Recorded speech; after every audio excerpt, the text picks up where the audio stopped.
नमस्कार, मैं डॉक्टर तरन्नुम बानो जयप्रकाश विश्वविद्यालय के अधीन महेंद्र महिला कॉलेज के हिंदी विभाग में सहायक प्राध्यापिका के पद पर कार्यरत हूँ।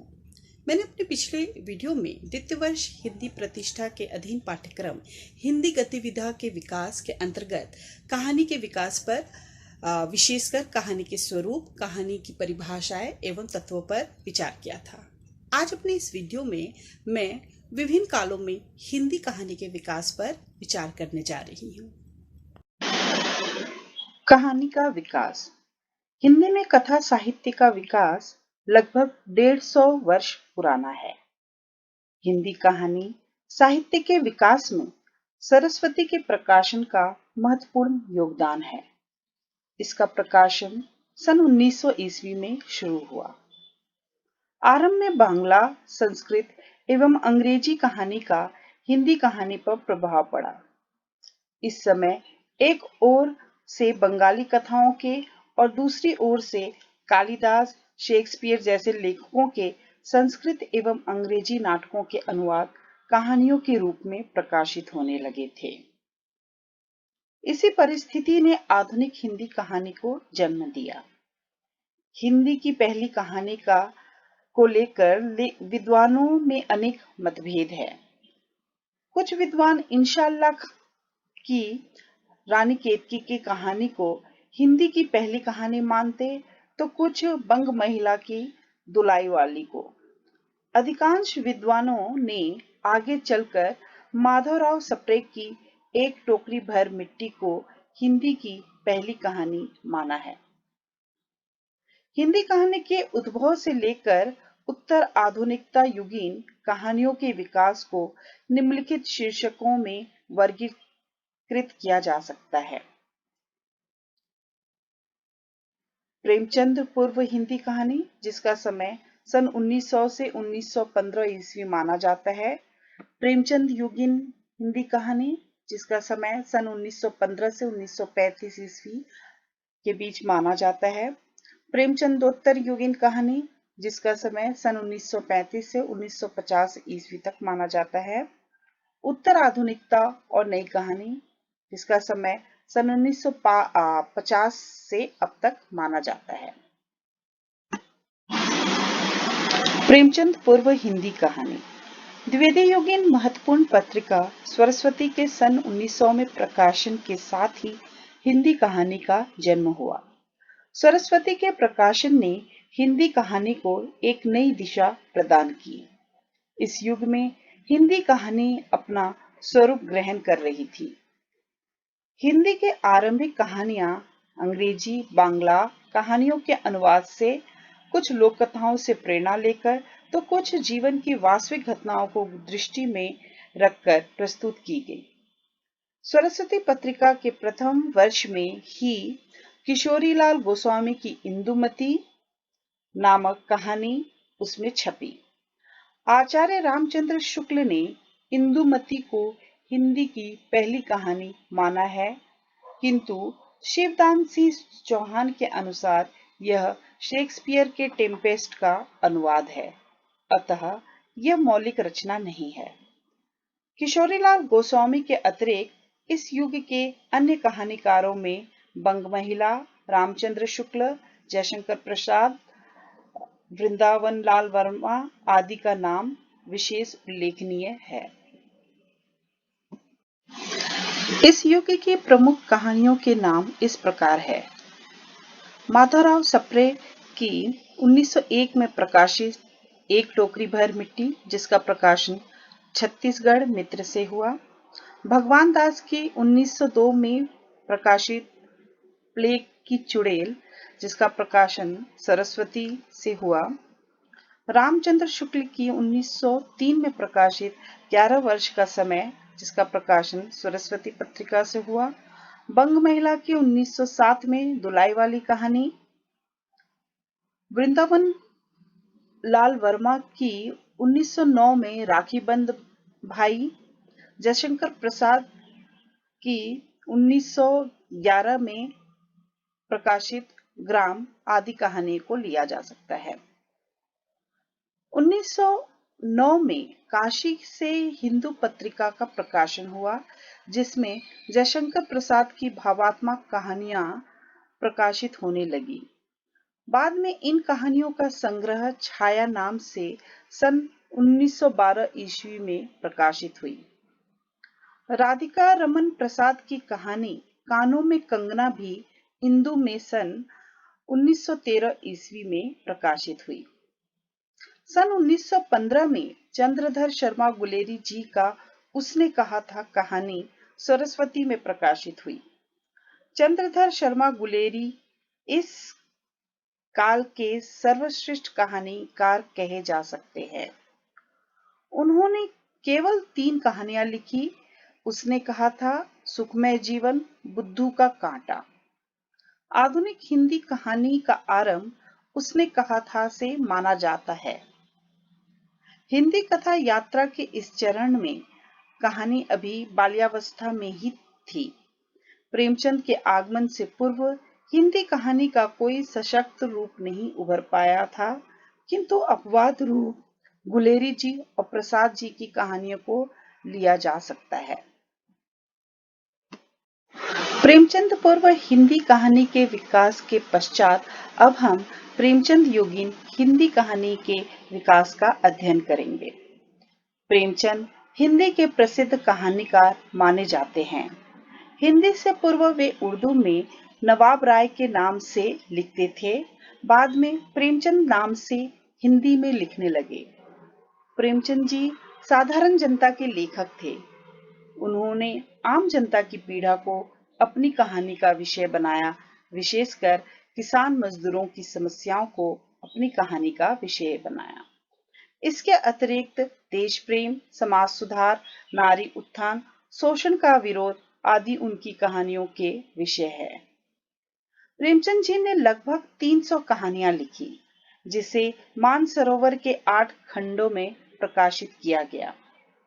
1916 में उनकी पहली कहानी पंच परमेश्वर प्रकाशित हुई।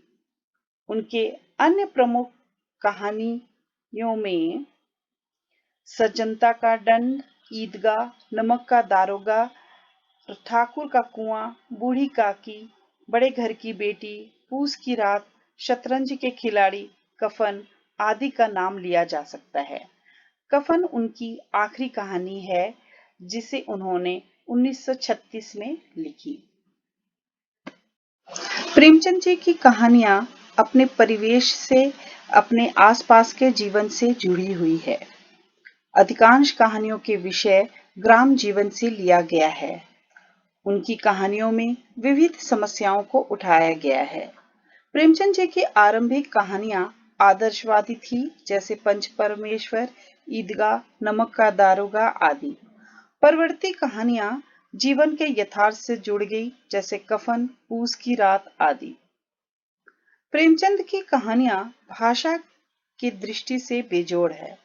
भाषा पात्रानुकूल है तथा उसमें लोकोक्तियों, मुहावरों का प्रयोग किया गया है। प्रेमचंद युगीन अन्य कहानीकार है जयशंकर प्रसाद, पांडे बेचन शर्मा उग्र, सुदर्शन, चतुर सेन शास्त्री, शिव पूजन सहाय, गोविंद वल्लभ पंत। प्रेमचंद जी के साथ प्रसाद जी की कई कहानियां प्रसिद्ध हुई, जैसे पुरस्कार, आकाशद्वीप, गुंडा आदि। प्रसाद जी की कहानियां आंधी, प्रतिध्वनि, आकाशद्वीप, इंद्रजाल कहानी संग्रह में संकलित है। प्रेमचंद युगीन हिंदी कहानी के विकास के पश्चात अब हम प्रेमचंदोत्तर युगीन हिंदी कहानी के विकास का अध्ययन करेंगे। प्रेमचंदोत्तर काल हिंदी कहानी साहित्य का पूर्ण उत्कर्ष काल माना जाता है। इस युग में कहानी ने नवीन दिशा तथा नया रंग रूप प्राप्त किया। पाश्चात्य दर्शन के संपर्क से कहानी के विषय चयन, कथा गठन, चरित्र चित्रण, वातावरण निर्माण, भाषा शैली, उद्देश्य एवं विषय के आधार पर प्रेमचंदोत्तर काल की कहानियों को कई भागों में विभक्त किया जा सकता है, जैसे मनोवैज्ञानिक कहानीकार, मार्क्सवादी या प्रगतिवादी कहानीकार, ऐतिहासिक कहानीकार, यथार्थवादी कहानीकार, यौनवादी कहानीकार आदि।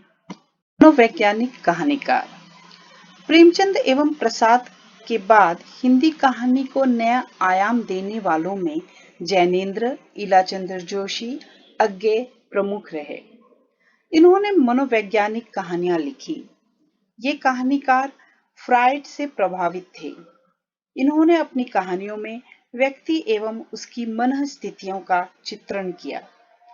जैनेन्द्र जी ने अपनी कहानियों में चरित्र के मानसिक अंतर्द्वंद्व, स्त्री पुरुष संबंधों का विशेष रूप से चित्रण किया। इनकी अधिकांश कहानियों का मुख्य विषय नारी है।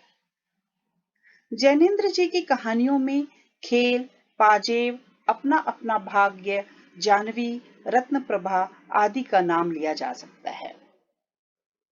जैनेन्द्र जी के पश्चात इलाचंद्र जोशी इस युग के प्रमुख मनोवैज्ञानिक कहानीकार हैं। इलाचंद्र जोशी मानव मन के भीतर झांक कर दमित वासनाओं एवं कुंठाओं का विश्लेषण करते हैं। इनकी कहानियों के अधिकांश पात्र किसी न किसी हीन भावना का शिकार होते हैं। आहुति, डायरी के नीरस पृष्ठ, दुष्कर्मी, इसी प्रकार की इनकी कहानियां हैं। अन्य मनोवैज्ञानिक कहानीकारों में अज्ञेय जी का नाम लिया जाता है। अज्ञेय जी ने व्यक्ति स्वतंत्र पर कहानियां लिखी। उन पर सार्थ के अस्तित्ववादी चिंतन का प्रभाव दिखाई देता है। उनकी प्रमुख कहानियां हैं विपथगा, रोज, कोठरी की पात, शरणार्थी, जयदोल आदि। मार्क्सवादी या प्रगतिवादी कहानीकार ये कहानीकार मार्क्सवादी विचारधारा से प्रभावित थे। इनकी कहानियों में समस्या चाहे नारी शोषण की हो, वर्ग वैषम्य की, धर्म संबंधी आडंबरों की या समाज में फैले भ्रष्टाचार की, समाजवाद चिंतन ही इनका प्रमुख रहा है। मार्क्सवादी कहानीकारों में प्रमुख नाम यशपाल, रांगे राघव, नागार्जुन, अमृत राय, उपेंद्रनाथ अश्क, विष्णु प्रभाकर आदि का नाम लिया जाता है। यशपाल, जिन्होंने मार्क्सवादी चेतना से प्रभावित होकर अनेक कहानियां लिखी, वर्ग संघर्ष, शोषण, सामाजिक एवं भौतिक रूढ़ियों का आक्रोश उनकी कहानियों के विषय रहे हैं। ऐतिहासिक एवं यथार्थवादी कहानीकार ऐतिहासिक कहानीकारों में प्रमुख रूप से भगवती चरण वर्मा, अमृतलाल नागर, राहुल सांकृत्यायन आदि का नाम लिया जा सकता है। यथार्थवादी कहानीकार प्रेमचंदोत्तर कहानीकारों में एक वर्ग उन कहानीकारों का है जिन्हें यथार्थवादी कहानीकार कहा जा सकता है। इन कथाकारों ने आधुनिक समाज की विभिन्न परिस्थितियों एवं समस्याओं का उद्घाटन यथार्थपरक दृष्टिकोण से किया है। चंद्रगुप्त विद्यालंकार, भगवती चरण वर्मा, रामवृक्ष बेनीपुरी, जानकी वल्लभ शास्त्री, विष्णु प्रभाकर आदि इसी वर्ग में आते हैं। यौनवादी कहानीकार कहानीकारों के एक वर्ग ने अपनी कहानियों में काम वासना, सौंदर्य लिप्सा एवं यौन समस्याओं का चित्रण स्वतंत्र रूप में किया है। इन्हें यौनवादी कथाकार कहा जा सकता है, जैसे आरसी प्रसाद सिंह, मधुसूदन, द्विजेंद्र नाथ मिश्र आदि। इस प्रकार कहा जा सकता है कि प्रेमचंदोत्तर कथाकारों में मनोविश्लेषण प्रवृत्ति की प्रधानता है। वर्ग संघर्ष एवं यथार्थवाद की ओर भी रुझान कुछ कहानीकार का रहा है। इस काल में प्रेम, रोमांस एवं यौन समस्याओं को भी कहानीकारों ने अपनी विषय वस्तु बनाया है। युगीन परिवेश को पूरी तरह व्यक्त करने में इस काल के कहानीकारों ने महत्वपूर्ण भूमिका का निर्वाह किया है। उत्तर आधुनिकतावाद और नई कहानी 1950 से अब तक। स्वतंत्रता प्राप्ति के पश्चात सामाजिक, आर्थिक, धार्मिक आदि क्षेत्रों में विशेष परिवर्तन देखने को मिलता है, जिसका प्रभाव साहित्य पर पड़ना स्वाभाविक है। सन 1950 ईस्वी के बाद की कहानी विषय एवं शिल्प दोनों ही दृष्टियों से पूर्ववर्ती कहानी से भिन्न है। पुराने कहानीकारों ने अपनी आंखों पर समाजवादी, नैतिकतावादी, मनोविश्लेषणवादी आदि का चश्मा लगाकर जीवन को देखा, किंतु नए कहानीकारों ने सभी पूर्वाग्रह से मुक्त होकर जीवन को यथार्थ रूप में देखने और समझने का प्रयास किया। उसकी कहानी भोगे हुए यथार्थ से जुड़ी है, इसलिए वह अधिक प्रामाणिक है। स्वतंत्रता पूर्व लोगों ने जो आजाद भारत का स्वप्न देखा था, वे मानो टूट गए। स्वतंत्रता के बाद हमारी मानसिकता में बदलाव आया। हमारी आदर्शवादी कल्पनाएं झूठी साबित हुई तथा जीवन के कठोर यथार्थ से हमारा परिचय और भी घनिष्ठ हुआ है। निराशा, स्वप्न भंग, मूल्यहीनता, बेरोजगारी, भूख, गरीबी, अशिक्षा, अकाल, सांप्रदायिक दंगे आदि ने साहित्यकारों को यथार्थवादी बनाने के लिए मजबूर कर दिया, जिसका प्रभाव कहानी विधा पर भी पड़ा। इस युग के कहानीकार शीघ्र ही नई चेतना से प्रभावित हो नई दिशा में चल पड़े। परिणाम स्वरूप कहानी क्षेत्र में सन 1950 से लेकर आज तक विविध आंदोलन सामने आए। इन प्रमुख आंदोलनों में नई कहानी, आंचलिक कहानी, अकहानी, सचेतन कहानी, समांतर कहानी आदि का नाम आता है। नई कहानी का प्रारंभ 1950 ईस्वी में हुआ, परंतु उसे प्रतिष्ठा 1956 ईस्वी में भैरव प्रसाद गुप्त के संपादन में नई कहानी पत्रिका के प्रकाशन से मिला। नई कहानी आजादी के बाद मध्य वर्ग द्वारा भोगे गए यथार्थ को ईमानदारी के साथ प्रस्तुत करती है। इस युग की आरंभिक कहानियों में धर्मवीर भारती कृत, गुल की बन्नो, शिव प्रसाद कृत कर्मनाशा की हार, भीष्म शाहनी की चीफ की दावत, मोहन राकेश की मलबे का मालिक आदि का नाम लिया जा सकता है। इस युग में ग्राम जीवन को लेकर अनेक आंचलिक कहानियां भी लिखी गई। प्रमुख आंचलिक कहानीकारों में फणीश्वरनाथ रेणु, रांगे राघव, शिव प्रसाद सिंह, शैलेश मटियानी, राजेंद्र अवस्थी आदि का नाम लिया जा सकता है। आज हमने कहानी का विकास विविध कालों के आधार पर किया। अपने अगले व्याख्यान में मैं विविध कहानी आंदोलनों पर विचार करूंगी। तब तक के लिए धन्यवाद।